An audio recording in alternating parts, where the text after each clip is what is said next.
নমস্কার বন্ধুরা, আমি ইউটার্ন অফ লাইফের অঞ্জনা রায়। অনেকদিন পরে আবার ঘুরে এসেছি আপনাদের সামনে একটা ছোট্ট রান্নার ভিডিও নিয়ে। প্রথমে আমি পেঁয়াজটাকে ভালো করে ভেজে নিলাম, ভেজে বেরেস্তার মতন করলাম। তারপরে ডিমে নুন হলুদ মাখিয়ে নিলাম, নুন হলুদ মাখিয়ে ডিমটা দিয়ে দিলাম কড়াতে একটু ভাজার জন্য। এবার ডিমটা ভাজা হচ্ছে, সেই সময় আমি টমেটোটা আদা আদা ঘষে নিলাম।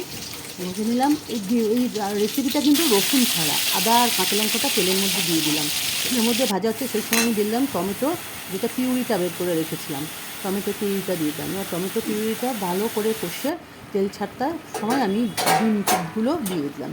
এবার ডিমটা দিয়ে একটু নেড়ে চেড়ে নিয়ে আমি তাতে দিলাম সামান্য একটু ঘি, আর কারণ বেরেস্তায় সামান্য একটু ঘি দিতে আমার মনে ছিল না, আর গরম মশলার গুঁড়ো দিয়ে তার মধ্যে দিয়ে দিলাম পেঁয়াজের বেরেস্তা।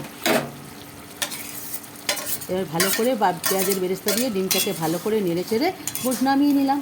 আর আজকে আমার দুপুরে রান্নার এতে কী কী ছিল আপনাদের সবাইকে একটু দেখুন কি সুন্দর দেখতে হচ্ছে, টুসটুসে লাল ভাত, সাদা ভাত,